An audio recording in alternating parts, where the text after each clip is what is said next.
So in today's video, I want to talk about my Sony A7S III settings. First thing is first, we're going to get to it. There's a dial on top of your A7S III. There is a 1, a 2, and a 3. What I like to do when I buy all my cameras is get that going. So 1 is going to be 24 frames per second. 2 is going to be 60 frames per second. And 3 is going to be 4K, 120 frames per second. Those are the 3 settings that I like to personally go with. It's easy for me to go from 24, 60, 120 without messing up. If you guys were to go, which I know a lot of you filmmakers do, you guys will go back and forth whenever you guys are switching frame rates. And a lot of the times you guys can make mistakes such as shutter speeds off, or something can go wrong by you guys navigating because you guys are trying to be fast on a shoot. Setting your custom settings on top will make it so much easier. Now we're gonna talk about my picture profile. And nothing special about it. I like to shoot everything in S-Log3. So from all my music videos, commercial work, weddings, I like my picture profile to be flat just because I'm able to get the most amount of information from my video in order to enhance and be able to color grade it to my preference. So what I like to do is I like to use PP9 picture profile, and I'll leave it standard. It'll just be S-Log3, S-Gamma 3. Very simple, PP9. I also believe other people will use, I think PP8 is also S-Log3, yeah. So you could do PP8, PP9. Honestly, I don't really see too much difference whenever I'm color grading other people that have PP8 for whatever reason. I just started with PP9 because I used to work with an agency. That's the profile they use, and I got accustomed with it, but I don't see much difference. So PP8, PP9, S-Log3, those are pretty fine. And that allows you to just get the most dynamic range, the most information when it comes to your video files to get the best looking colors. And I shoot everything S-Log3. Now the downfall when you shoot with this camera in S-Log3, on your camera here, your screen is gonna look flat and gray, and it's gonna be very hard to expose. So what I'll have you guys do, and I'll recommend for you guys, so you guys basically have to do this, is go down to your settings. Let me see if I can find it. On display option at the very bottom where that suitcase hits, go to Gamma Display Assist and turn it on. That's basically gonna bring the color back, so at least you're able to have some type of exposure. You're able to see colors and you're able to see the image a lot better. I would just not recommend for you guys to look into the screen just because it's honestly bad. I hate Sony screens. They lack when it comes to the quality. They look very flat. They don't look contrasty and punchy. You're kind of gonna want an external monitor for this camera unless you just get used to shooting it with the LCD screen, then that's even better because that's less gear for you guys to hold. Now I know filmmakers that do that, and kudos to them because I can't do that. And now I'm gonna talk about the files that I use whenever I shoot any video. I know there's so much when it comes to Sony. There's like for example, there's the XAVC HS4K, XAVC S4K, XAVC SI4K. There's just so much information within each one.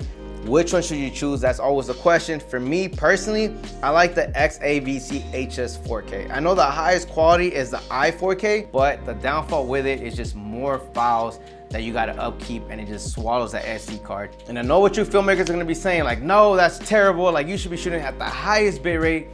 And yes, you can. However, for me shooting this for 4 years, well, actually it was 2 years since when I owned it at first, I was shooting at the highest bitrate.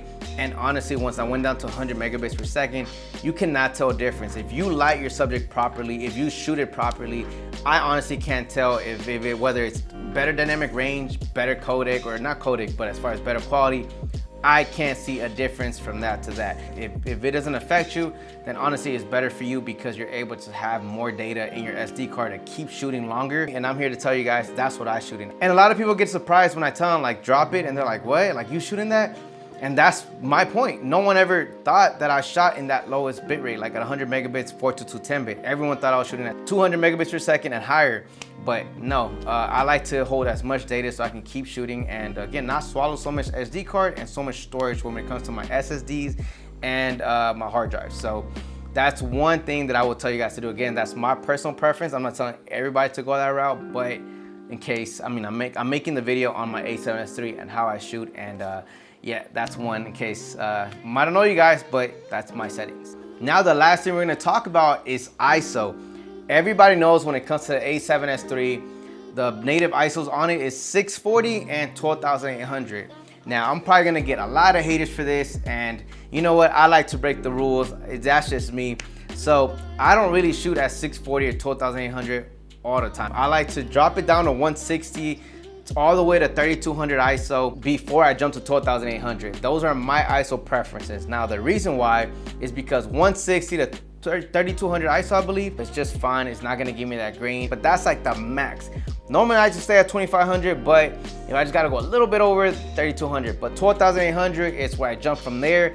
And then I like to go up to like, I don't know if it's 25,000, for sure 20,000 when it comes to shooting weddings at night, and no issue. Yeah, there might be a little bit of grain, but it's not gonna kill you and it's not annoying. I'm a very picky person as a filmmaker, so I jumped that high, and I'm gonna go ahead and display right here as well of a wedding I shot. And it was at 20,000 throughout the whole time. There's no lights. I don't take lights to my weddings. I like to provide a more natural feel to the look, because lights kind of take away the action and the DJ lights and all that. Even though sometimes they could be ugly, at the end of the day, I always got brides and groups telling me to turn on my film lights. They want more of the feel of the party. So kind of went a little off topic, but 12,800 all the way to 25,000, I believe, or I forgot what's after. Let me actually check right now.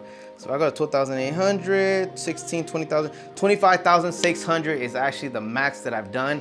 Actually not the max. I've done 32,000. But usually 25,600 has been pretty good. Very little grain, and that's fine. Like, don't let people just tell you just stick at 12,800. Like, if you don't have the light, push a little bit. This camera is more than capable of handling that. Do not let people tell you otherwise, because you're breaking the rules. Scratch all that.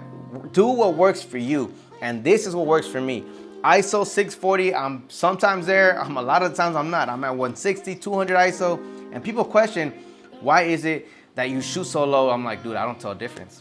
Like, what if I'm shooting out and about on outdoor and my ND filter is not strong enough and I want to shoot wide open or at f2, but for some reason the ND filter is not strong enough?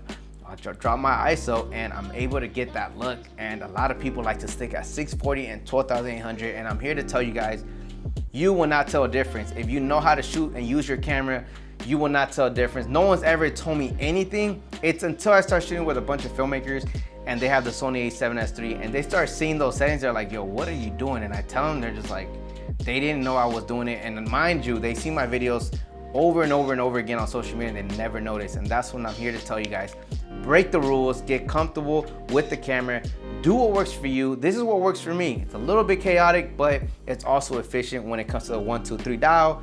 And that's all I can tell you guys. And remember, S-Log 3, get the most amount of information for your color grading, 422 10-bit. Hopefully it didn't bug a lot of you guys when it came down to my custom settings, but that's how I shoot. That's how I have my settings.